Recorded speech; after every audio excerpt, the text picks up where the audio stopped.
So a bit of a disaster I came to this morning. Draining the fuel tank. You see the giant wet spot here on the floor. The fuel tank appears to have started leaking.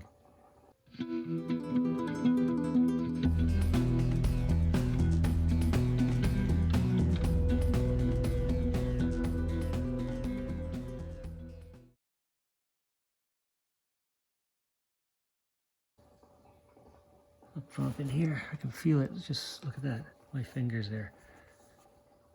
Son of a gun. So that's going to have to be pulled off, and I'm not going to have any choice but to line that tank.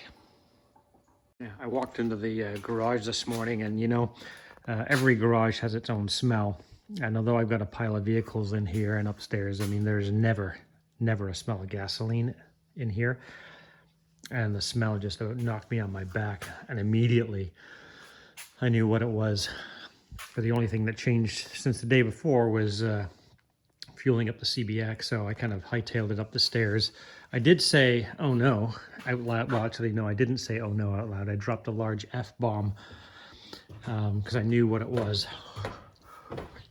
And yeah, it was, there it was, a big puddle. There was a big puddle under there, as I showed you. So once I get the tank off, I'll have to look at a couple of things. So one is it the seam? It appears to be the seam, but it could also be, you know, and theoretically, there could be a pinhole in an area like this, but, you know, further under here, which would lend itself to being soldered up.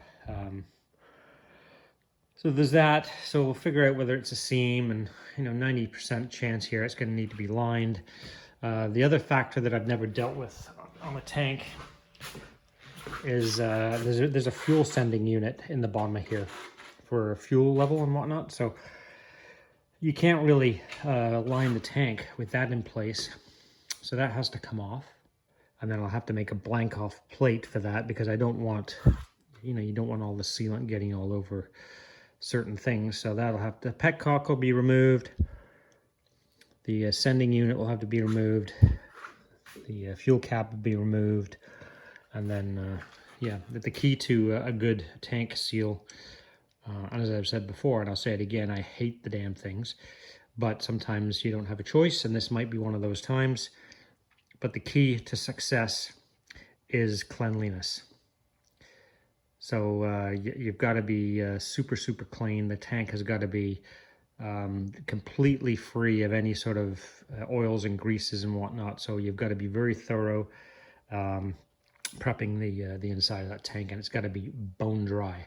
So because it's got to be bone dry, after it's all rinsed off with the product, whatever your products you're using to clean it with, it's very important you know, to get it dry to the point where there's no moisture trapped left in the seams, because then it'll just continue to be a problem. So it looks like the fuel dripping from upstairs out of my CBX was just landing just right next to my new BMW. You can see up there, oh, see that wet spot right there?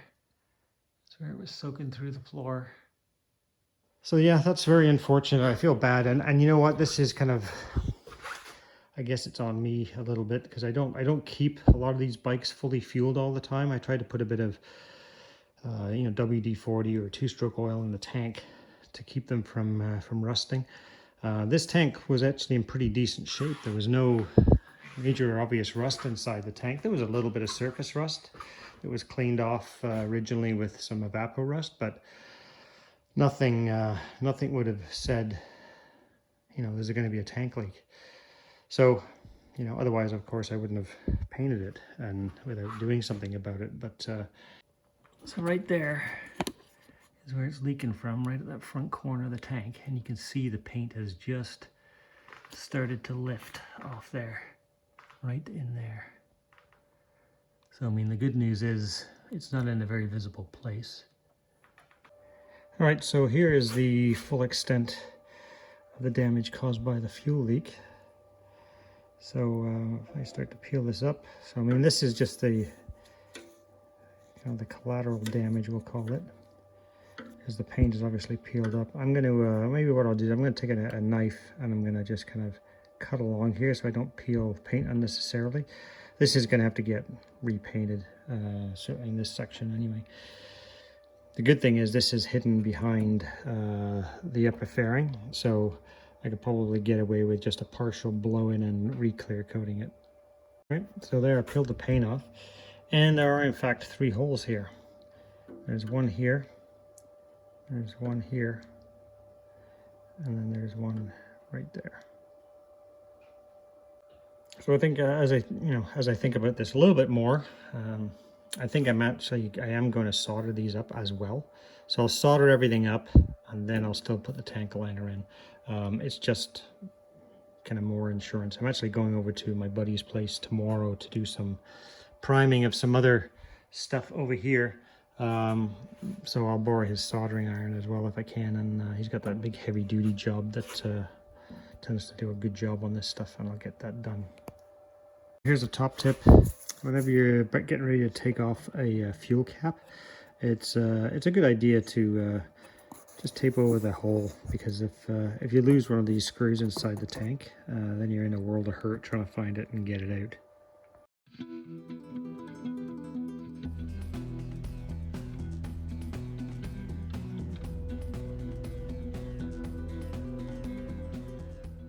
So the first step is I put in, this was probably a little over half full, so there's probably two or 3 liters of this degreaser, heavy duty degreaser in here now. So I'm just going to be rotating the tank once in a while. I got it over the dishwashing bowl right now where those leaking holes are, so if it drips, it'll drip into the bowl.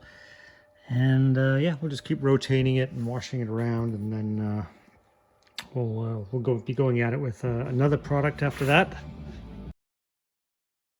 All I've done at this point is put some degreaser in there, flush it all around. I also put some Dawn soap in there, and flush the whole tank probably, I don't know, 10 times, just to get all the soap suds and everything out and any bits of crud that might have been in there.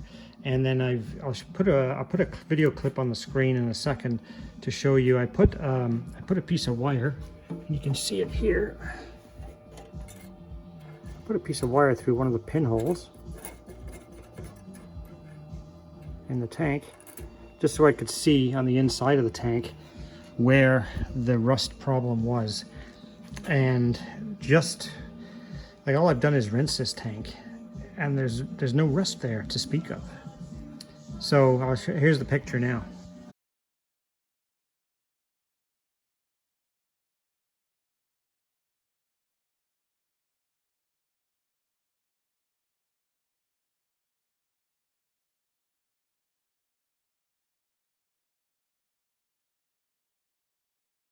So yeah, it doesn't appear to have a major rust issue inside the tank, but you know, if it's been, you know, the only thing I can think of, if it's been sitting on the center stand a lot, which it did here, but it may have done at other places where it was owned, it's going to be both of these sides which have the issue, right? It's because they're kind of low spots, you know. Any water that would have gotten into the tank would have sat here, and then that may have over time kind of rusted through. As I said, I did do the evapor rust on it when I got it, which may explain why there is really no rust of any materiality in there visible. But again, it never leaked for me until now. All right, so what I've elected to do is, in addition to the liner, I'm going to solder these up. So took the grinder to that. I'm going to clean it up a little bit more in this corner, but I'm just using a punch here just to dimple this so it will hold a better pool of solder. And then I'll basically do the same on the other side with these. These will get dimpled in, 1, 2, 3, and then I'll be using some flux paste and some metal solder. It's just basically the tin, this one, metalwork acid core solder, and then I'll put a bit of the soldering paste on there as well. So this is the giant soldering iron I'm going to use. If you don't use something significant in size, I mean, I'm not going to touch it because it's hot, but you see how big that is compared to my hand.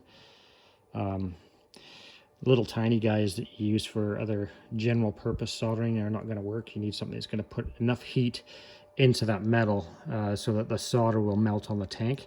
You don't want to have the solder melting on there and transferring that to a cold tank, because then you just get what they call a cold solder joint, which will not hold. All right, so there's what it looks like after the solder has been applied.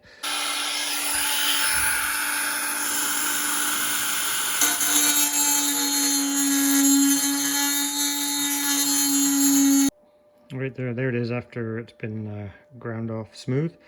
I'm going to do the same on the other one. So I put some filler on it, sanded it back, and then masked it up. Did a bit of back masking there so I don't get too hard of a primer line. Just makes it a bit easier to sand it smoother. I do have a little bit of paint left. Not much, but enough to put a little top coat on that. I have some other shades of red that are close. So the plan would be to put the first couple of coats on using the other reds that I have, and then do a final coat in the matching red. And then I don't have any clear coat here. So when I was at my buddy's place priming for another project, I got some clear and some activator. So this is basically 4 to 1. So I've got the same quality clear coat. I could have kind of got away with probably the 1K clear in a can, just put it in the gun, but I thought, no, let's just do it right. I'll use the 2K clear, and I'll spray that. I've got a small touch-up gun that I'll use for that. And what'll happen is I'll paint an area slightly larger than the primer area, so I'll paint out to out to here somewhere, and then I'll clear out probably to the body line, which is kind of an indentation here where I'm running my finger.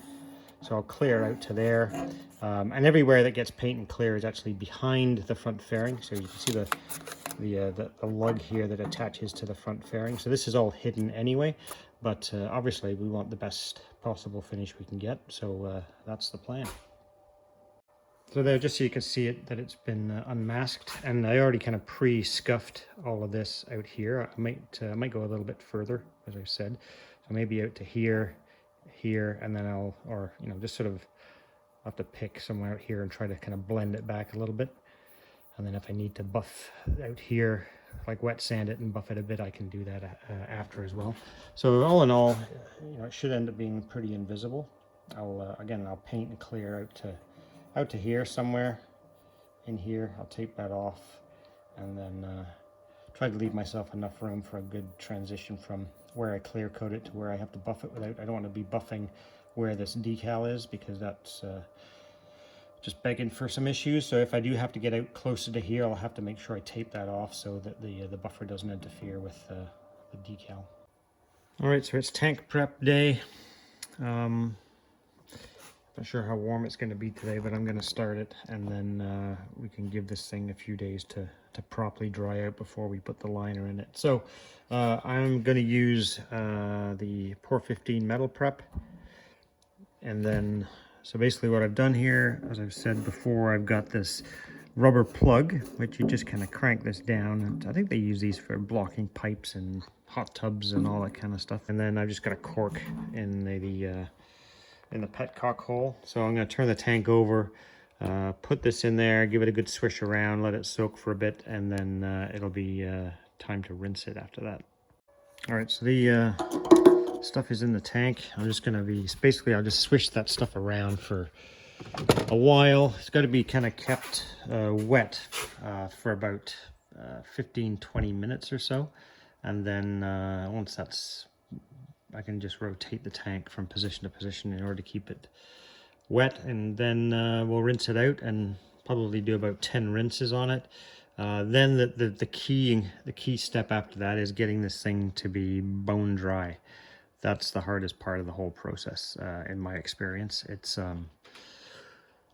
yeah, and it's always the seams, right? Like you get these areas right here. I mean, this section of the tank is very narrow. I mean, it's only this thick, and then you've got a pinch seam, and inevitably you're going to get some ingress of water into a seam like that. and oftentimes it's the seams that you're trying to seal up. So getting them dry before you hit it with the tank liner is absolutely critical. So I should mention that while I think when you saw the borescope camera footage of here at the tank, it looked pretty clean and shiny metal in there, and there was nothing obvious, obviously bad causing these pinholes, but obviously there was some rust there at some point in the past. Once you get to this stage of doing the metal prep and rinsing it, you will get flash rust. So I mean, already this tank has been sitting after I degreased it and everything for a little while, and I don't know if you can see in here, there is a little bit of flash rust starting to form, which, you can see a little bit there on the top. That was all shiny metal before, but it's not a big deal. The manufacturers of this stuff actually say a little bit of flash rusting on the surface can help the adhesion of the tank sealer. So yeah, that's just something to expect. It's going to happen, and it's going to be much more prevalent after it's rinsed and it starts to dry. That's when you really see a flash rust hit pretty quick. All right, so here's the isopropyl rubbing alcohol. I'm going to put, I put some of this in when I had the tank upside down, so I kind of got the top side coated easier. And again, this just helps displace moisture, absorb a bit of water, and it evaporates off real quick. So yeah, this stuff's dirt cheap, so no point scrimping on it. So yeah, so I'm going to leave the isopropyl alcohol in there for probably the rest of the day. I'm just going to keep swishing it around, and that way I know it's kind of gotten into the seams. And then tomorrow it's supposed to be a much warmer day, sunnier day outside, so that'll mean I can set this out on the deck in the sun, and that's going to dry it out really good. So I might do that for a couple of days, because again, you cannot put a tank liner in unless the tank and all the seams are bone dry, like bone dry. It cannot have any residue of moisture left anywhere in it. So all right, so we've got the CBX tank sitting in the sun, and now we'll see how long it takes for that tank to dry out. I did take the plug out of the bottom and the cork out of the petcock tube there, so some additional airflow while the sun hits it should dry it out reasonably quickly, I would think. So when you're wrapping these things up to put before you put this this sealer in, this stuff will stick to anything, and when you get it, if you get it on your paintwork, it's just not going to come off, not very easily anyway. So what I do is I tape around the filler hole, and then I put this kind of saran wrap on it. Some people will coat the entire tank with the cling wrap. It's just the stuff from your wife's kitchen. She'll let you use it. Go ahead. And then I put the tape on again after I poke a hole in here. And what I never want to do is I never want to get any of this tank sealer on this lip, because this is where your gas cap seals against that. So you want to make sure that stays clean. And I got my bung plug in the bottom already, where the fuel sending unit goes in. And now what I'm going to do is I'm going to put a little bit of grease in the petcock hole, so that it makes it easier to clean that out once I've drained all the sealant out of the tank, because that will get clogged up with sealant. So this is, again, there's nothing magical about this. This just happens to be what I have at hand. This is a Racetech rubber grease, but any kind of grease will work. And I'm not using any more than this on a Q-tip. So the idea is I don't want to get this stuff anywhere except inside this neck for the this hole for the pet valve, because this is where all the excess sealant is going to drain out. And if I'm going to use a drill.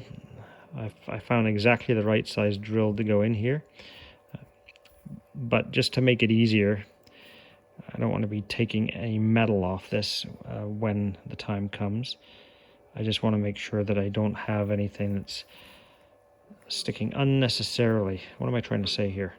Spit it out. I just want to make the process easier of cleaning out this this petcock hole. That's what I'm trying to say. All right, so here's how I'm going to set up the area where the tank is going to sit after I get it coated. I just put some pieces of wood here just purely so I could get something underneath this petcock opening to drain into. So, and I want this side slightly higher just so I can keep as much stuff draining into that container from the petcock hole as I can. All right, so that's the general setup I'm going for. What I've also tried to do is to kind of set this side a little higher, because the area where the pet valve sits, which is right there where my fingers are, is it's kind of sitting, that's approximately level. If I put it so both sides are even, the bottom is going to be sitting like that and everything's going to pool down in here. So the idea is that, you know, like the bottom of the tank is, yes, there's a kind of a narrow seam area here and kind of narrow here, but the main bottom portion of the tank is kind of running parallel this way, if you know what I'm trying to say. And what I don't want is for any of the sealant to be pooling in any particular place. I want it to drain out of here as much as possible. And the other thing I'll try to explain as I'm doing it is, so the idea is you dump all the stuff in and you continually move the tank around to get the whole inside of the tank coated with the product, and then you want to drain the excess out. Now, to drain the excess out, it's kind of easier said than done, because some tanks are easy, other tanks are not. Let me explain that for a second, so bear with me. Flat bottom tanks, you know, they're pretty easy. You just kind of set them on a bit of an angle and all the excess stuff drains out. When you got a tank like this, with one, it's got a tunnel in it, and secondly, there are areas and pockets like this where the product can pool and collect, which is not good. Okay, you might think, well, that's just going to you know, help seal it more. It isn't, not necessarily. It's like anything else, right? Any sort of paint product or whatever, it's going to take a lot longer for any of the pooled product to dry properly. And in some cases, it may not dry at all if it's kind of trapped underneath the skin, or you might get the first layer that's dry, and then, you know, anything further below is going to stay wet for a long time. So the whole idea is, before I set this up to drain, bear with me here, I'm getting there. Before I set this up to drain, what I want to do is I want to try to get all of the excess product, because there will be excess, there always is, into this area of the tank on this side. Okay, so how I'm going to do that is that the last sort of couple of rotations are, it's going to be upside down, so this part will be down.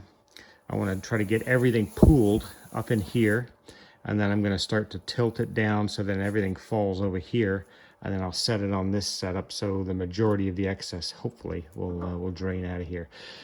The last thing I will say is there are some tanks that are exceptionally difficult to do, because there's no way to drain the excess product out. So if you've got like a tank off some of the VFRs, they have a pet valve on the side of the tank. It's kind of indented, and then there's pickup tubes in the tank. You can't drain that stuff out of those tubes. They're very tiny tubes for the fuel, and if you get the product in those tubes, they'll get blocked up. That's no good. But there's no good way to drain it out. So you have to do those tanks a little bit differently. If you use an entire one of these in a VFR, say a VF1000R tank, that's too much. So you've kind of got to go with, you know, like say a 2/3 or a half of this stuff to meter that stuff in, and, you know, add half of it, and then if you need a little bit more, dribble some more in. But you don't want to dump an entire one of these containers into a VF1000R, for example, if you can't drain it out. So, all right. So make sure you got some rubber gloves on. This stuff, you don't want to get it anywhere. Just shaking this stuff up for a while. I'm just gonna check that there's no thick stuff at the bottom of this here anywhere.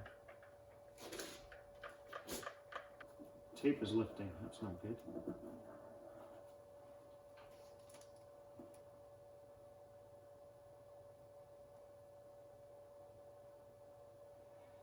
Here we go. get that on my hands before I start this.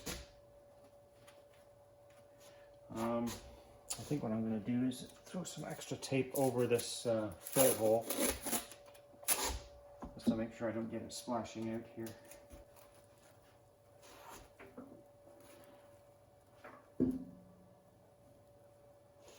So again, the whole idea is you want to kind of move this tank continually and rotate it so that the product is getting evenly coated everywhere.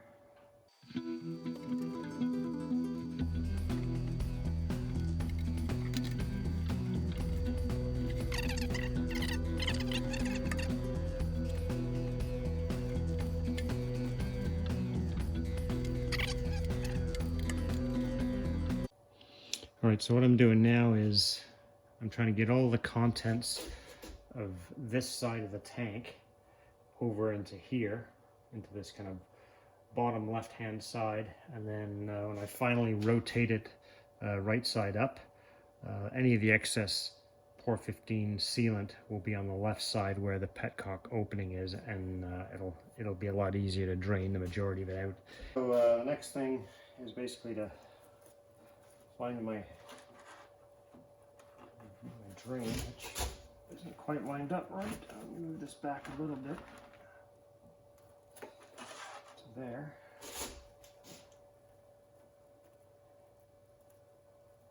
There we go. Let's just see how much of that stuff is pouring out of there. So what I am going to do, I think, just because I still worry about these areas, these pockets at the back that are very, very narrow. So after that's drained out, like I know the bottom of that is flat where it's draining from because I put a level on it. I'm a little OCD that way, but I think I am going to tip the tank this way for a little bit, and just to make sure that these pockets down on each side of the back don't get too much product in them. All right, so I got a bunch of the excess product out, but I'm still not satisfied yet that I've got it out of the deeper pockets on this side. So I'm setting it up again to drain more onto the other side, and I'll flip it over. So yeah, I'm just going to keep moving the tank around even for draining, because the shape of the tank is just not conducive to just being able to let it sit there for, 5 hours and just drain normally like some of the other tanks might with a flat bottom on it. So okay, so let me see if I can get you a shot inside the tank while this thing continues to drain. Use my little LED light here, because otherwise it's going to be too dark. So there you see, it's inside the tank.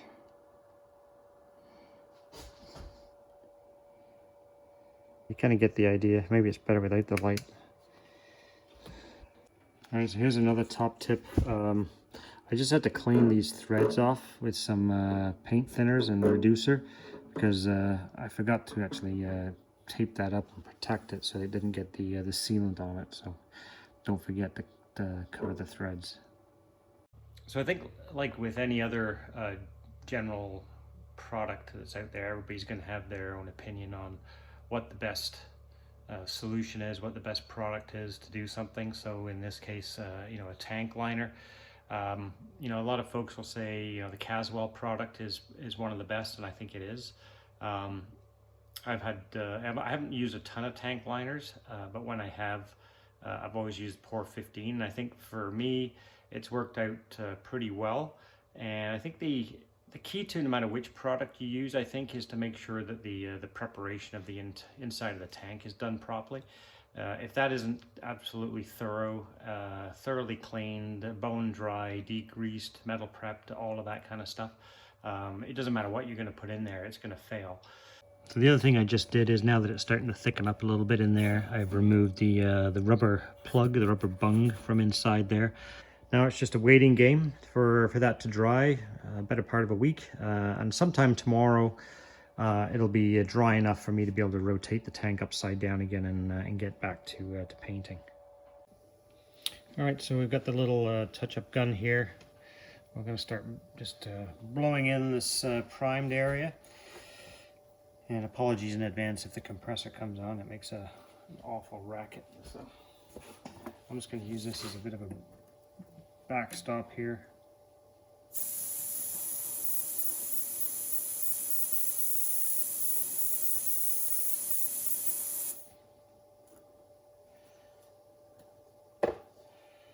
So just one thin coat at a time is all we need.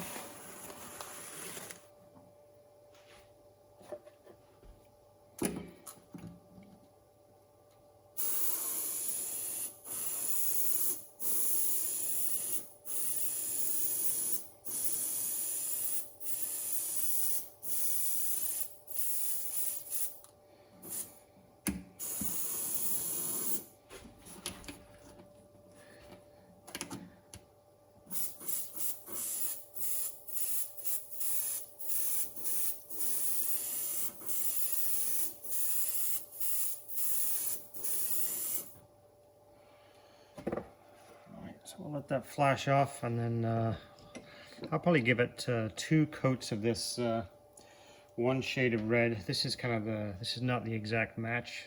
I've only got a little bit of that left, so we'll do 2 coats of this, 1 coat of the exact match for this paint, and then we'll give it some clear coat after that. Alright, so this is the correct color going on now.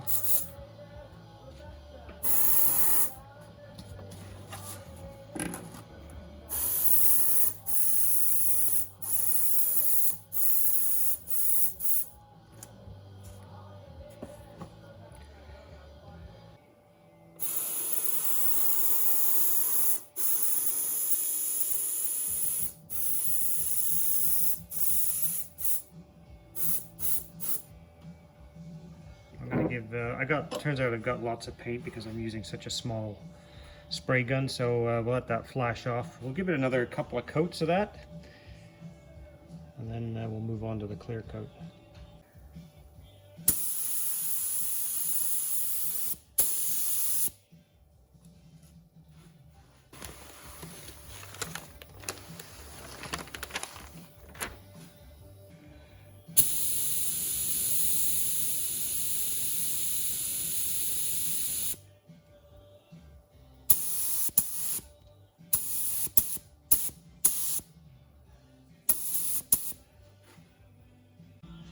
So there we go. It's all been repainted on that side, so it looks pretty good. And that's gonna be a wrap for that one. I think the only thing obviously left to do is to put the tank sending unit back in and the petcock valve on, and then we should be back in action. But that's gonna have to wait a little while, make sure everything's good and dry before I start chucking parts back at it. And yeah, job's a good one. We're ready to go. So we'll get that dry. It'll be about a week, and then it'll be back on the CBX. Thanks for watching. Please like, share, and subscribe if you haven't done so already. It really does help the channel grow, and I really would appreciate it if you hit that subscribe button. I'm getting close to 3,000 subscribers now, so it'd be great to hit that milestone. I really do appreciate all the support that everybody shows me. Thanks for coming back, and I hope you enjoyed it. Bye for now.